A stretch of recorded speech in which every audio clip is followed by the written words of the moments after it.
Hey everyone, welcome to Plants and Politics. I have an update to share about one of Trump's Capitol insurrectionists. It's time for an episode of Where Are They Now? Matthew Bledsoe was arrested.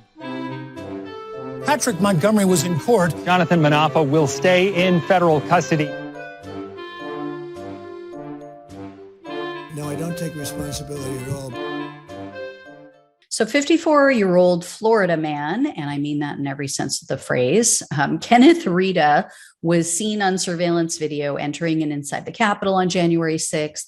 He was found to have an account on the right-wing social media site Parler, and his profile showed that he was a conspiracy theorist. I know you're shocked. He was a QAnon conspiracy theorist due to his use of the abbreviation for where we go one, we go all.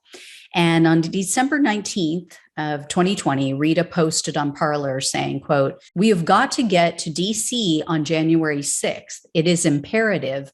Every single person that voted for Trump has to flood DC." On December 22nd, he posted on Parler again, this time in all caps, saying, quote, "Hashtag Patriots, hashtag WWG1WGA. The thing the covet the most, their pooer will be gone if they do not support Trump."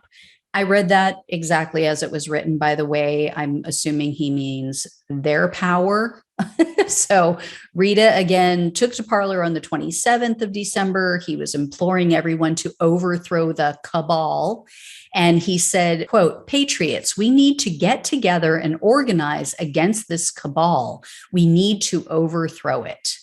And he also wrote, quote, "See you in DC on the 6th, assholes who don't support Trump." Then after the Capitol attack, Reda posted again on Parler and admitted to his crimes, of course. He wrote in part, quote, "I got into the Capitol building. There was a small number, more violent and speaking poorly to the police. The built fence and barriers and asked the police to forcibly keep us out, but were overwhelmed by numbers." So Reda was arrested on July 5th of last year, but because there's no evidence that he actually took part in any of the violence or vandalism, he was charged with only the basic 4 misdemeanors: entering a restricted building or grounds, 2 counts of disorderly conduct, and then the 1 count of parading or demonstrating in a Capitol building. So Reda accepted a plea deal on November 4th for the parading charge, and he was looking at a sentence of up to 6 months in prison, up to 5 years of probation, and up to $5,000 in fines. In court, Reda's attorney assured the judge that his client was no longer participating in online shitposting.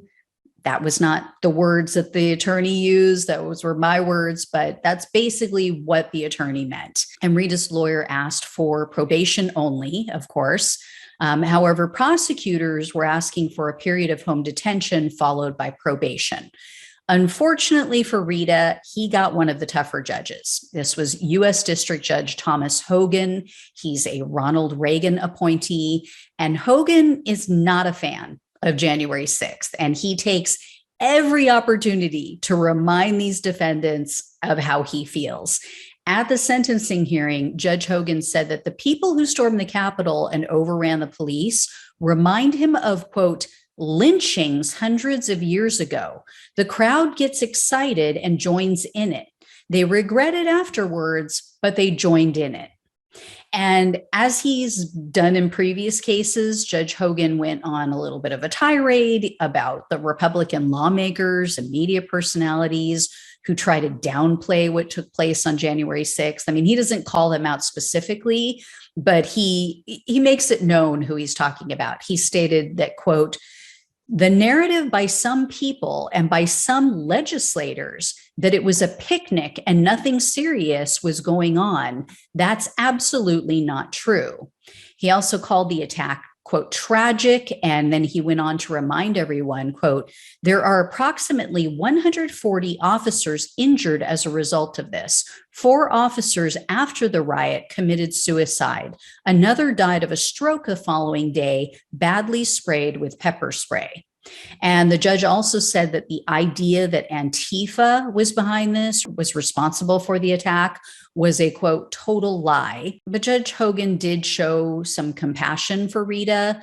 Reda was fired. He was a teacher. He was also a coach at a school, and he was fired from both of those jobs after his arrest. So he told Reda, quote, "I would hope you could get back to teaching.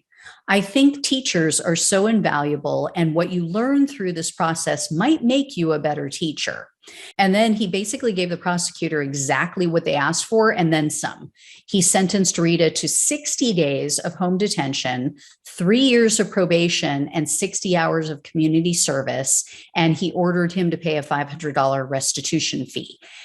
As you guys know by now, I believe 60 to 90 days behind bars should be the minimum in these cases, especially for someone like this who talked about overthrowing the quote cabal. Obviously, the government is who he's talking about.